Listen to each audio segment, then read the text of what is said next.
For 50 days in the summer of 2011, 6 people brought some of the most powerful institutions on Earth to their knees. They breached the CIA's public website. They humiliated Sony. They hijacked a news network live on air. They did it faster, louder, and more publicly than any hacking group before them. And they did it by their own words, for the lulz. No political cause, no manifesto, no demands, just chaos, broadcast in real time, for an audience of millions who couldn't look away. Then, on day 50, they announced their own retirement and vanished. Except they hadn't really vanished. One of them had already been caught, and for months, he'd been feeding every move his own team made straight to the FBI. Hacked organizations like the CIA and the FBI in America and the anonymous hacking group LulzSecurity, also known as LulzSec. Cyber gang LulzSec. LulzSec. LulzSec. This is the story of LulzSec and the traitor none of them saw coming.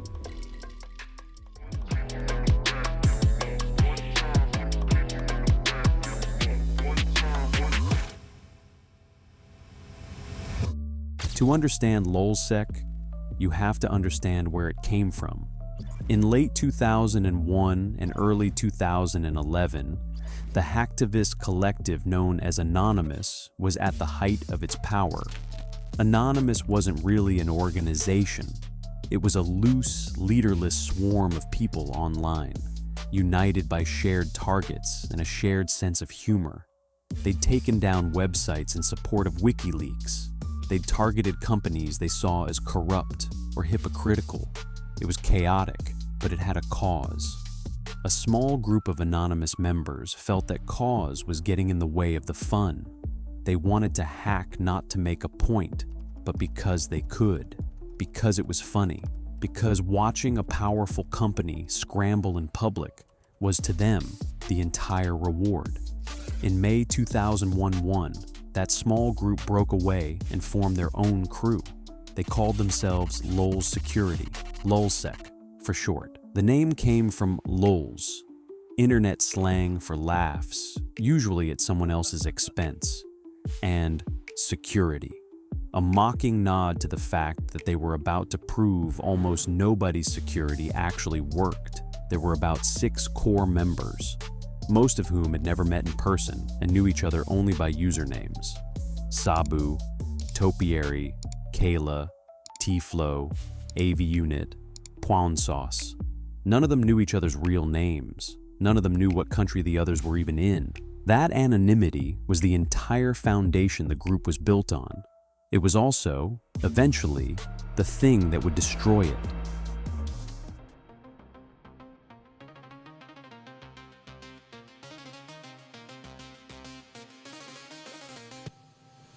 On June 2nd, 2011, LulzSec introduced themselves to the world by breaching Sony Pictures. They didn't just get in.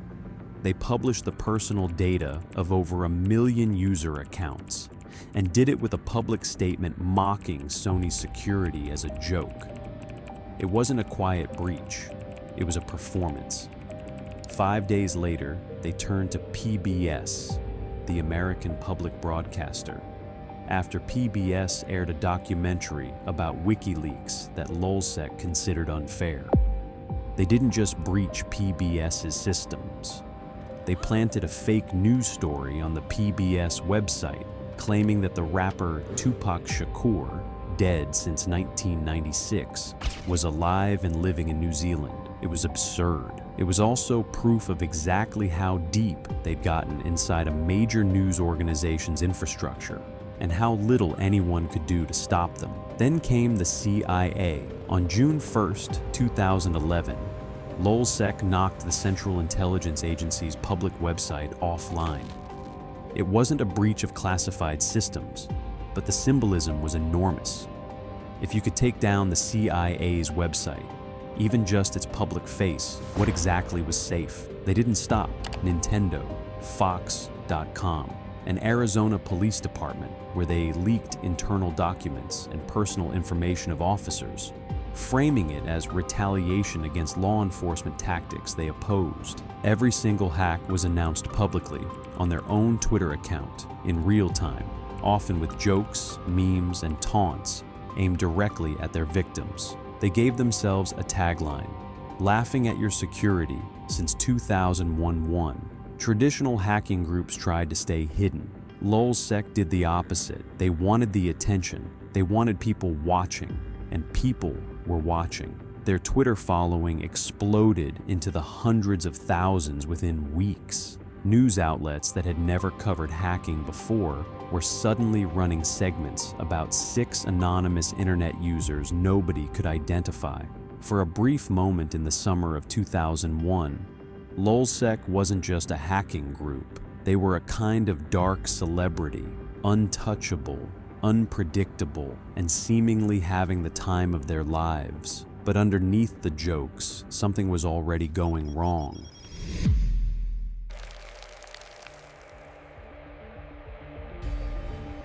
What none of the public and none of LulzSec's own members knew was that one of their core people had already been caught. Sabu, widely considered one of the most skilled and most trusted members of the group, had been identified by federal investigators weeks earlier in June 2001, almost immediately after LulzSec's Rampage began drawing serious attention. His real name was Hector Monsegur, a man in his late 20s living in New York City, raising 2 young children as a single guardian. When federal agents showed up at his apartment, he was given a choice that would define everything that came after: face decades in prison or cooperate. He chose to cooperate. From that point forward, for months, Sabu kept operating inside LulzSec exactly as before. Same username, same jokes, same apparent enthusiasm for the group's next target, except now, every conversation, every plan, every target discussion was being logged and monitored by the FBI in real time. His own teammates had no idea. They kept trusting him completely. He was, by several accounts, one of the most active and encouraging voices in the group, the one pushing for the next hack, the next headline, the next laugh. He was also, every single day, walking federal investigators straight into the heart of the operation.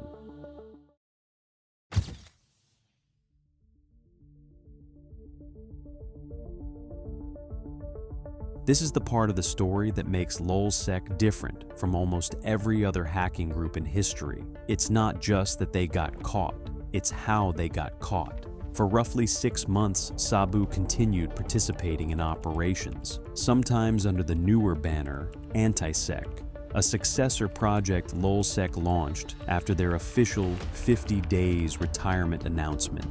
In late June 2011, publicly, LulzSec said they were disbanding because the attention had become too much, and because, in their words, they'd had their fun. Privately, the group didn't fully stop. Some members kept collaborating on further breaches under the Anti-Sec name, breaches that authorities were now watching unfold from the inside, thanks to Sabu.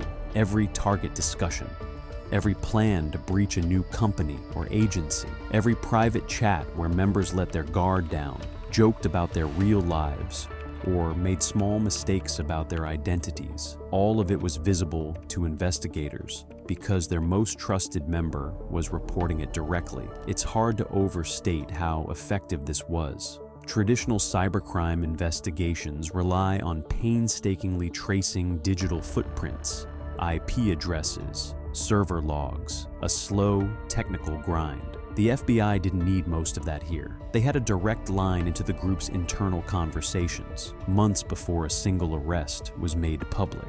By the time the arrests finally came, in March 2001-2, investigators already knew almost everything, because the person the group trusted most had been the source the entire time. For a group that prided itself on chaos, unpredictability, and staying one step ahead of anyone chasing them, the ending was almost mundane by comparison. They were undone not by a brilliant piece of counter-hacking, but by one member's decision made under pressure to save himself.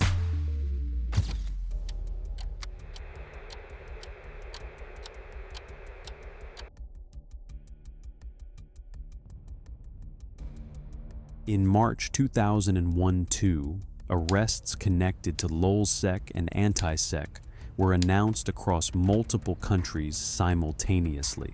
Topiary, real name Jake Davis, a teenager from the Shetland Islands in Scotland, was arrested and later pleaded guilty to charges related to the group's activities. Kayla, real name Ryan Ackroyd from the United Kingdom, was revealed to be an adult male in his mid-20s, a detail that surprised many, since Kayla had presented online as a teenage girl throughout LulzSec's run.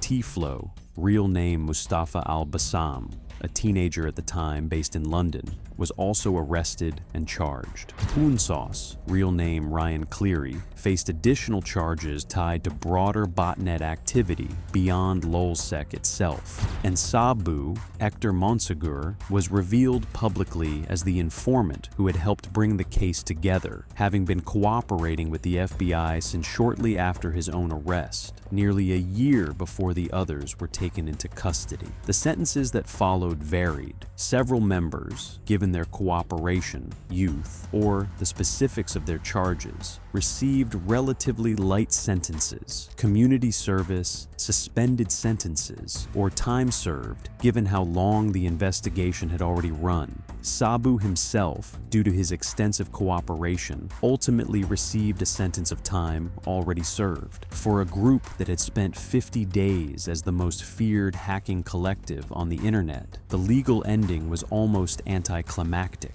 No dramatic manhunt, no years-long chase, just a case built quietly from the inside by someone they had never stopped trusting.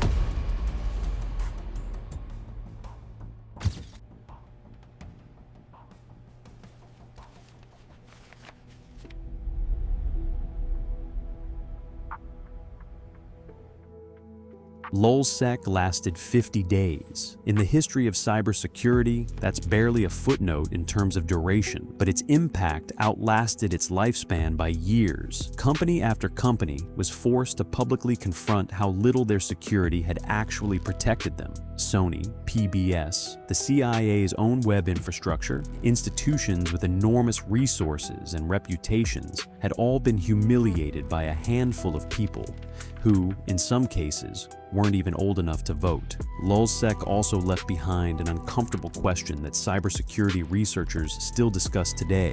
What happens when a hacking group's motivation isn't ideology, or money, or even malice, just entertainment? Groups with a cause can sometimes be predicted, negotiated with, or reasoned about. A group hacking purely for laughs, with no fixed targets and no clear demands, is far harder to anticipate. And then there's Sabu. His story remains one of the most striking examples in modern hacking history of how quickly loyalty can become leverage. For months, the person LulzSec trusted most, the one pushing hardest for the next target, laughing loudest at the next headline, was quietly building the case that would end all of their freedom. It's a reminder that in this world, the most dangerous threat to a hacking group was never a stronger firewall or a smarter investigator working from the outside. It was one person already inside who had run out of options, 50 days of laughter,